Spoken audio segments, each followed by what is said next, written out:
चलो आ जाओ भाई, आगे का देखते हैं ना। क्या था लास्ट हमारा, 2-3 घटनाएं पढ़ी थी हमने कल, है ना। उसके बारे में एक बार रिवाइज कर लेते हैं फटाफट, फिर आगे का डिस्कस करते हैं, ठीक है। चलिए, सबसे पहले क्या देखा था हमने, राष्ट्रवाद के बारे में पढ़ रहे थे हम। राष्ट्रवाद का उदय, भारत में राष्ट्रवाद का उदय किस तरीके से होता है, इसके बारे में हम क्या कर रहे थे, डिस्कस कर रहे थे, है ना। राष्ट्रवाद क्या होता है आपको पता है। राष्ट्रवाद देश के प्रति सब कुछ त्याग देना, है ना, सब कुछ त्यागने की भावना, राष्ट्र के प्रति सब कुछ समर्पित करने की भावना क्या कहलाती है, राष्ट्रवाद कहलाती है, ठीक है। इसमें हमने 2-3 घटनाओं के बारे में पढ़ा था भाई। एक चीज़ बताओ मेरे को, एक भारत में एक एक्ट हुआ था जिसको क्या बोला जाता है, वारनाकुलर प्रेस एक्ट कहा जाता। कब हुआ था भाई वारनाकुलर प्रेस एक्ट? 1878 में। किसके टाइम पर हुआ था? लॉर्ड लिटन के टाइम पर हुआ था। उसके बाद एक और घटना घटी थी, आर्म्स एक्ट हुआ था भारत में, आर्म्स एक्ट हुआ था, है ना। ये क्या था? हथियार रखने पर मना, भारतीय लोगों को हथियार रखने पर क्या करनी थी, इसमें मना कर दी गई थी, ठीक है। बाकी 1877 में दिल्ली दरबार लगा था कि नहीं लगा था, है ना। ये भी किसके टाइम पर लगा था? लॉर्ड लिटन के टाइम पर लगा था, ठीक है। ठीक इसके बाद हमने एक घटना और पढ़ी थी 1883 की, जिसको बेटा क्या बोला जाता है, एल्बर्ट बिल, है ना, एल्बर्ट बिल विवाद बोला जाता है। किसके टाइम पर हुआ था? ये लॉर्ड रिपन के टाइम पर हुआ था, ठीक है। इसमें क्या था, क्या था भाई एल्बर्ट बिल विवाद? बताओ भाई फटाफट, जल्दी बताओ क्या था इसमें। क्या करा गया था कि एक ऐसी घोषणा करी गई थी कि अगर प्रेसिडेंसी से बाहर किसी अंग्रेज पर कोई मुकदमा चलता है तो उस मुकदमे की सुनवाई भारत का कोई व्यक्ति भी, भारतीय जज भी कर सकता है ना। इस चीज से नाराज होकर सूरत के अंग्रेज व्यापारियों ने क्या करा था, रिपन के ऑफिस के बाहर धरना दिया था। समझ रहे हो नहीं समझ रहे हो, है ना। और परिणाम क्या होता है, रिपन ने क्या काम करा, जूरी की घोषणा कर दी कि जूरी बनाई जाएगी, और अगर कोई अंग्रेज भारतीय न्यायाधीश से संतुष्ट नहीं है तो वो क्या कर सकता है, जूरी की मांग कर सकता है ना। और जूरी की मांग होने के बाद उसको क्या मिलेगा, उस जूरी में ज़्यादा सदस्य किसको रखे जाते थे, अंग्रेजों को रखा जाए। यानी कि पूरे तरीके से एल्बर्ट बिल विवाद का ढांचा ही परिवर्तित कर दिया, ठीक है। समझ रहे हो नहीं समझ रहे हो। आज की हम घटना पढ़ते आगे की जो महत्वपूर्ण हो जाएगा, देखना। तो इस तरीके से भारत में क्या होता है, राष्ट्रवाद की जो आग थी वो भड़क रही थी, है ना। अब थोड़ा समझोगे आप, कल का हमने थोड़ा देख लिया। आज हमारा महत्वपूर्ण कार्य रहेगा भारत में कांग्रेस की स्थापना, भारत में कांग्रेस की स्थापना, है ना, भारतीय राष्ट्रीय कांग्रेस की स्थापना, ठीक है। हेडिंग डाल दो बेटा, भारतीय राष्ट्रीय कांग्रेस। इसको समझेंगे थोड़ा बढ़िया करके, है ना, अच्छे से। भारतीय राष्ट्रीय कांग्रेस के बारे में डिस्कस करते हैं भाई, भारतीय राष्ट्रीय कांग्रेस के बारे में क्या हो रहा था इस समय तक, समझो इसको थोड़ा। हमने ये सब घटनाएं पढ़ी, वारनाकुलर प्रेस एक्ट आपका, जिसको मुंह बंद कराने वाला एक्ट भी कहा जाता है। छोटी छोटी चीजें हमने देखी। इन सब चीजों के कारण मैं आपको बता चुका हूं, 1857 के विद्रोह से लेकर 1885 के बीच तक कई ऐसी घटनाएं हुई जिसके कारण भारत में राष्ट्रवाद की भावना को क्या मिलती है, चिंगारी मिलती है ना। राष्ट्रवाद की भावना और क्या हो जाती, प्रखर हो जाती। तो इस समय तक भारत में जितने भी आपके लोग थे, देखिए शिक्षा भी प्राप्त हो रही थी, शिक्षित हो रहे थे लोग, है ना। तो क्या हो रहा था कि अब अंग्रेजों के बारे में भारत के लोगों को समझना शुरू हो गया था कि अंग्रेज हमारे साथ क्या कर रहे हैं, अंग्रेज हमारे साथ हर तरीके से भारत को क्या कर रहे हैं, लूट रहे हैं। भाई शिक्षित होने लग गए था ना लोग। पाश्चात्य शिक्षा का भारत में क्या हो गया था, उद्भव हो गया था, उद्गम हो गया था। कि समाचार पत्र वगैरह, इन सब के कारण हमको क्या मिल रहा था, इस चीज का पता लग रहा था कि भारत में दरअसल हो क्या रहा है ना, अंग्रेज हमारे साथ कर क्या रहे हैं।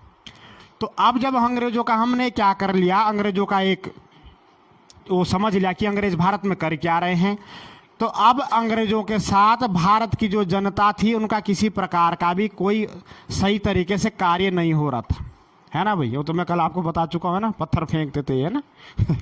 ये चीज़ ध्यान रखना, ठीक है। अब जहाँ भी इनको अंग्रेज दिख रहा है, भारतीय लोग गाली देने में आपको पता ही फेमस है ना, गालियाँ दे रहे हैं अंग्रेजों को। अंग्रेज परेशान हो चुके हैं।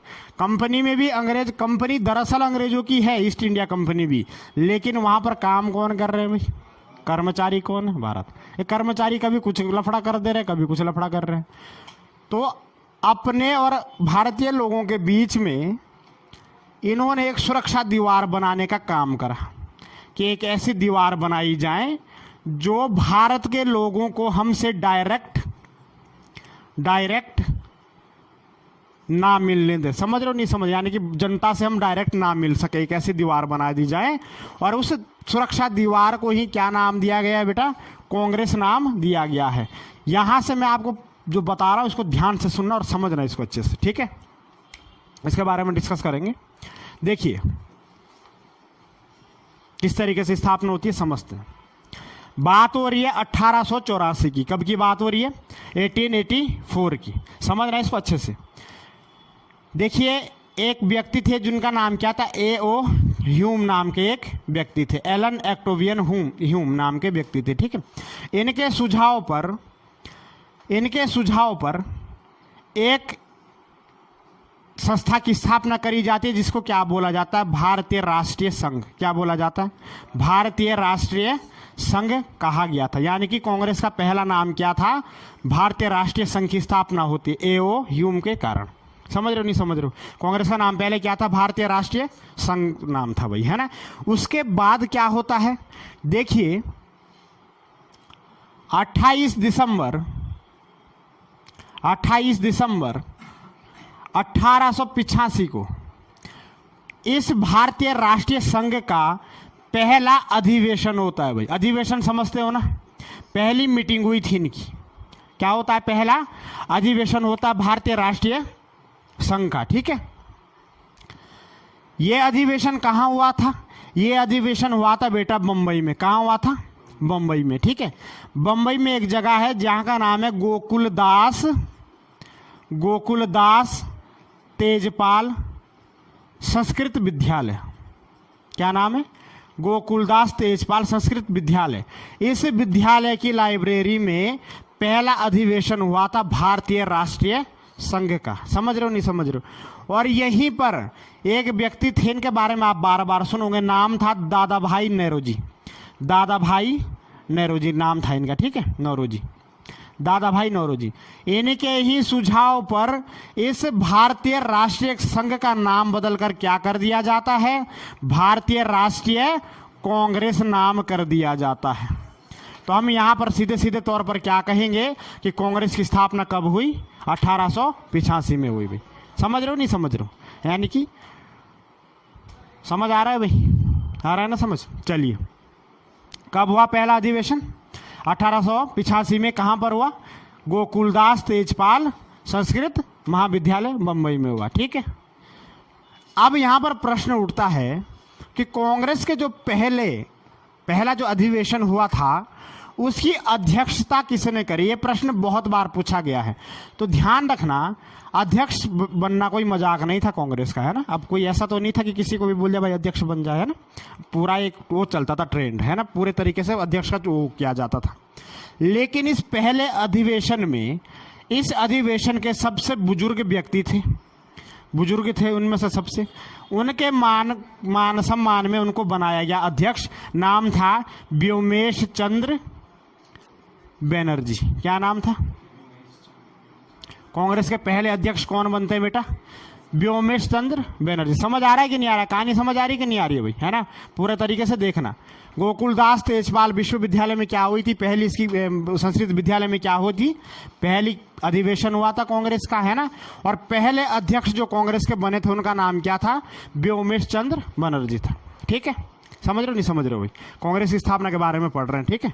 तो मैं आपको कल बता चुका था किस तरीके से। तो आपको ध्यान रखना, जब 1884 में कांग्रेस की स्थापना हुई तो कांग्रेस के पहले नाम था भारतीय राष्ट्रीय संघ। ध्यान रखना, बहुत महत्वपूर्ण क्वेश्चन है। किसके सुझाव पर हुई, A.O. ह्यूम के सुझाव पर, ठीक है। ध्यान रखना, जब इसका पहला अधिवेशन बेटा 28 दिसंबर 1885 को बंबई के गोकुलदास तेजपाल विद्यालय में हुआ था। बंबई में हुआ था पहला अधिवेशन।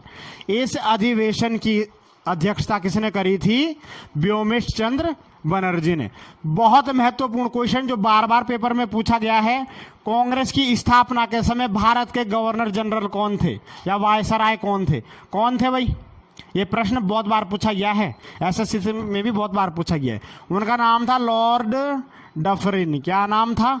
Lord Dufferin. समझ रहे हो नहीं समझ रहे? क्वेश्चन क्लियर हुआ? कांग्रेस की स्थापना कब हुई लड़कों? तेज बोलो थोड़ा। कब हुई? 1885। पहला अधिवेशन कब हुआ? 1885 में हुई है ना।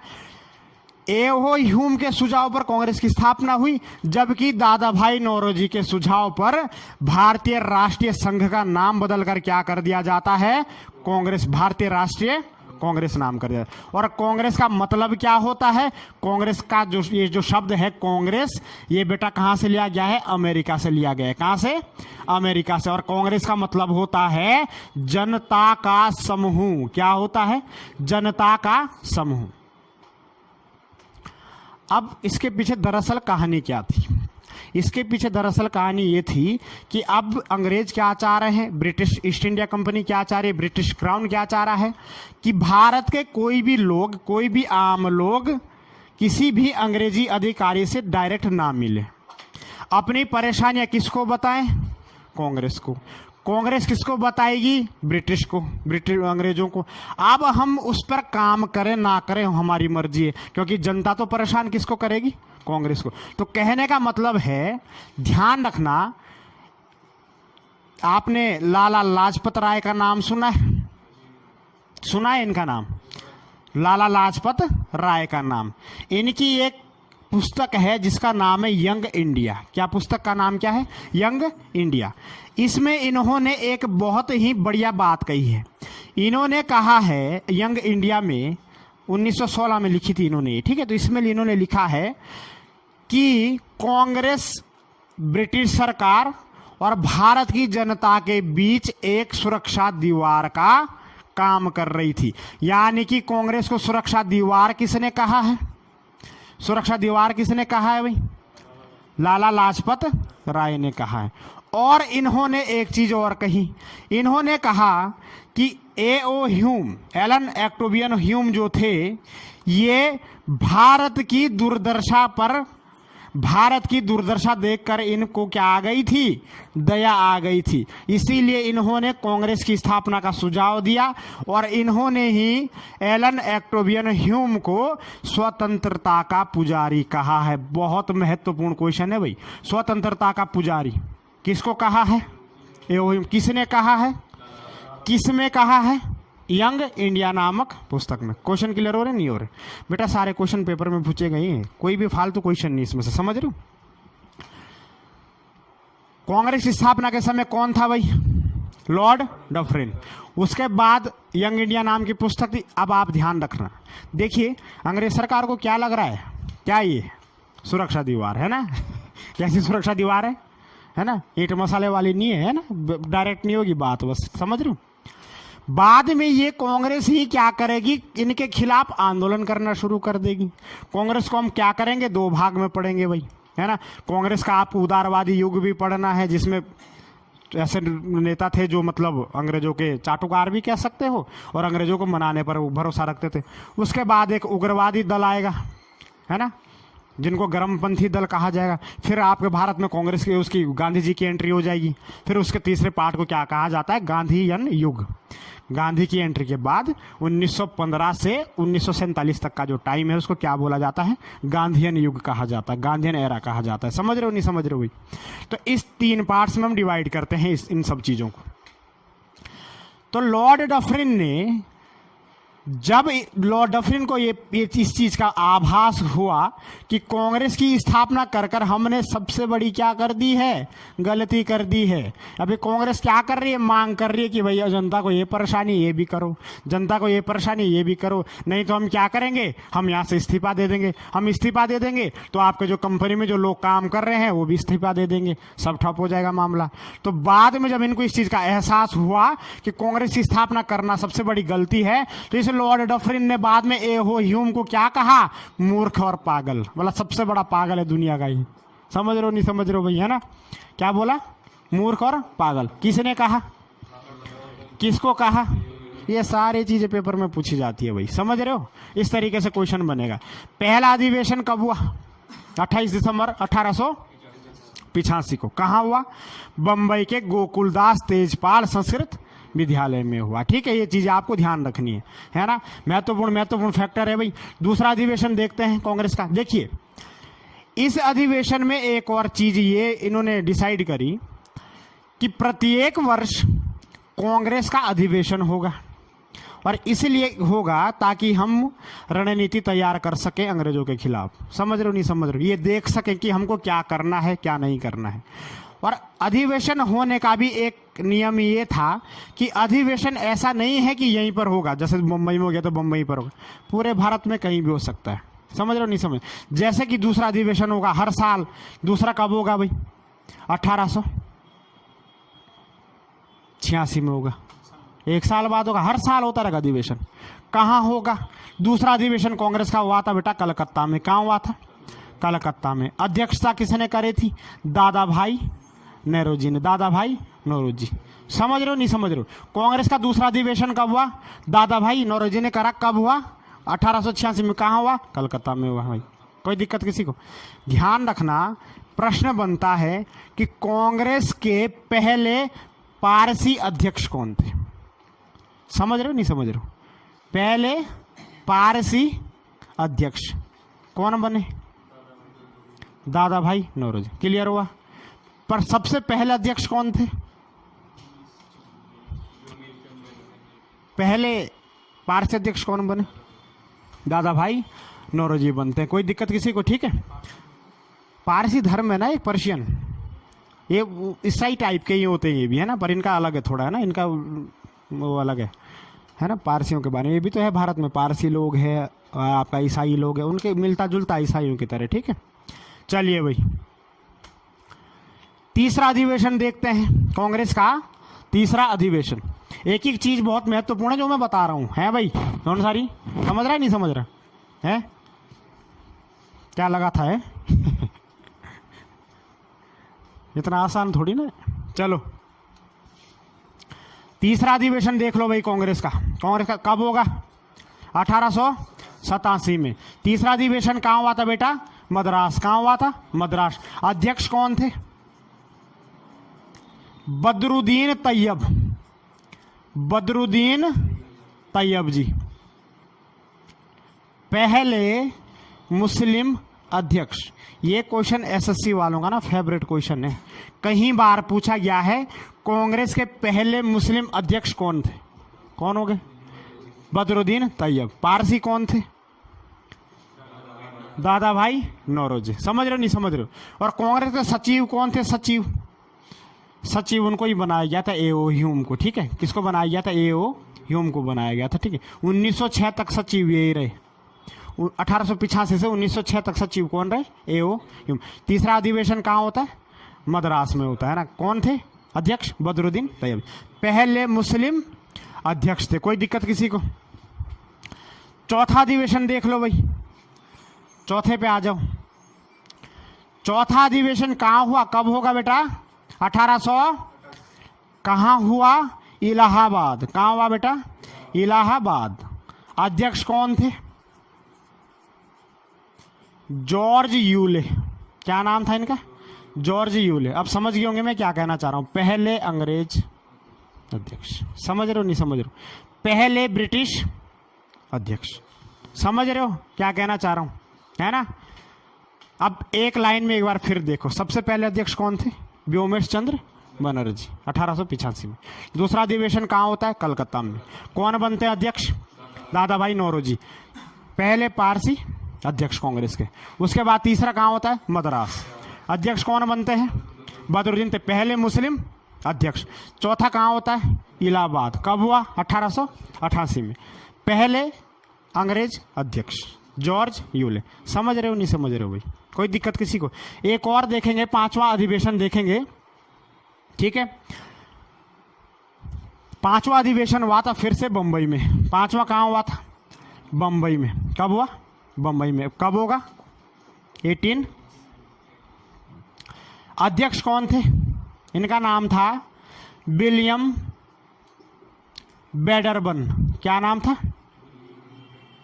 वेडरबर्न। अंग्रेज थे। आपको ध्यान रखना, ये मैं इसलिए लिखवा रहा हूं, ये एकमात्र ऐसे अंग्रेज बने जिन्होंने कांग्रेस की अध्यक्षता बेटा 2 बार करी। पहले तो अभी करी 1889 में, दूसरी बार ये 1910 में फिर करने वाले हैं। तो पहले अंग्रेज जिन्होंने कांग्रेस की 2 बार क्या करी? अध्यक्षता करी। पहले कब करी? 1889। फिर कब करी? 1910 में करेंगे भाई, है ना। ध्यान रखना, 1889 यानी कि 79 में ही महत्वपूर्ण प्रश्न बनता है, कांग्रेस के अधिवेशन में पहली बार महिलाओं ने भाग लिया था भाई। महिलाओं ने क्या करा था? भाग लिया था। ये प्रश्न तो दिमाग में बैठा लो। इससे पहले कांग्रेस के अधिवेशन में महिलाएं नहीं थी। पहली बार कांग्रेस के 5वें अधिवेशन बंबई में, जिसकी अध्यक्षता कौन कर रहे थे? विलियम वेडरबर्न साहब कर रहे थे। इनकी अध्यक्षता में पहली बार महिलाएं क्या करती है? कांग्रेस में भाग लेती है। समझ रहे हो नहीं समझ रहे हो? ये सारे अधिवेशन आपको मैं बताऊंगा, जैसे जैसे घटना चलेगी उसके साथ बताता रहूंगा, ठीक है। समझ रहे हो ना? कांग्रेस की स्थापना का कारण भी क्या था? क्या था कांग्रेस की स्थापना का कारण? राष्ट्रवाद, है ना। यानी कि अंग्रेजों को क्या लग रहा था कि हमारे और जनता के बीच में क्या करेगी? सुरक्षा दीवार का काम। और बाद में यही सुरक्षा दीवार क्या हो गई? अंग्रेजों को बहुत ज्यादा घातक पड़ गई, ठीक है। तो आपको ये अधिवेशनों के बारे में समझना है। एक एक क्वेश्चन, ये सारे क्वेश्चन पेपर में पूछे गए हैं। किसने कब अध्यक्षता करी, है ना। जैसे आगे जाकर आपको मैं बताऊंगा, 1924 में एक अधिवेशन हुआ था, बेलगांव अधिवेशन। पहली बार और आखिरी बार गांधी जी ने अध्यक्षता करी थी। तो गांधी जी कांग्रेस के अध्यक्ष केवल एक ही बार रहे हैं। ये प्रश्न इतने बार पूछ लिया कि मतलब फेवरेट क्वेश्चन है। और कुछ पूछे ना पूछे, ये पूछना ही पूछना है, चाहे कोई भी पेपर हो, किसी भी स्टेट का हो, किसी भी जगह का हो, किसी भी उसका रिलेटेड हो, जीएस का, है ना। तो ऐसे क्वेश्चन पूछ लेता है। मुस्लिम अध्यक्ष बहुत बार पूछा गया है। इन सब के बारे में डिस्कस करते हैं, है ना। थोड़ा अगर कुछ समझ नहीं आ रहा तो पूछ सकता, कुछ पूछना हो किसी को, कहीं पर कोई डाउट हो पूछ लो भाई। क्लियर हो गया ये? यहाँ लिखना शुरू कर देता है अब, ठीक है। चलिए लिखना शुरू करो। हेडिंग डाल दो, भारतीय राष्ट्रीय कांग्रेस। बेटा राष्ट्रवाद की ही बात हो रही है यहाँ पर, है ना।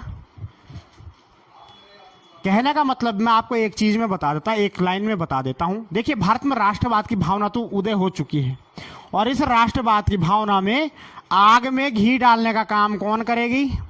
कांग्रेस करेगी। समझ रहे हो नहीं समझ? सिंपल सा फंडा है, कोई दिक्कत नहीं। अब ये कांग्रेस क्या करेगी? और बढ़ाएगी ना, आंदोलन कराएगी, है ना, बहुत सारी चीजें करवाएगी।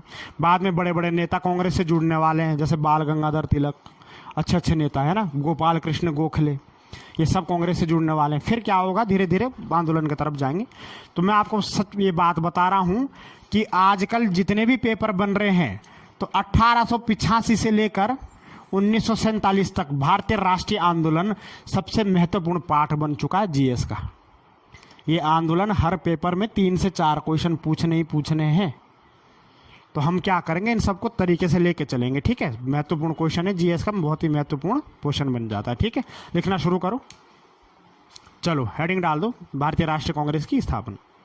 लिखना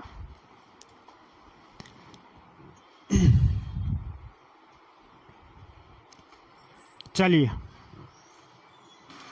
लिखना, बढ़ते हुए राष्ट्रवाद को देखकर, बढ़ते हुए राष्ट्रवाद को देखकर, बढ़ते हुए राष्ट्रवाद को देखकर देखकर अंग्रेजों ने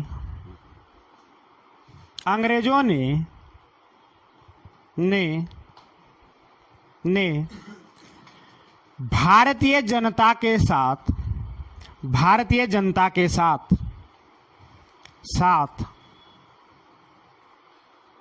भारतीय जनता के साथ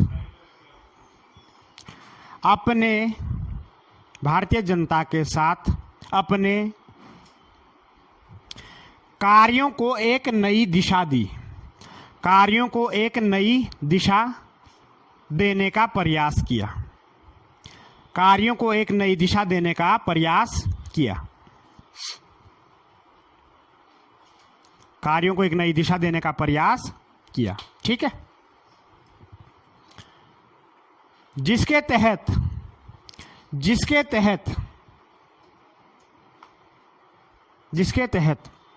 1884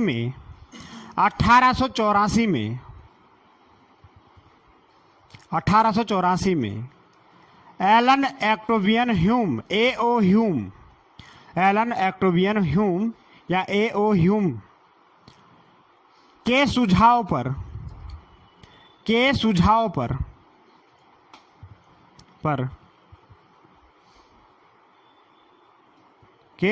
पर एक ऐसे संघ बनाने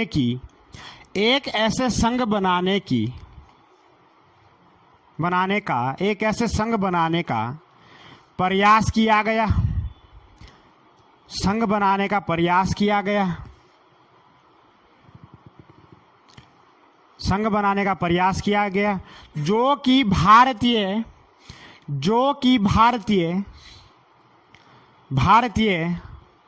जनता व ब्रिटिश सरकार के बीच एक दीवार का काम करे, एक दीवार का काम करे।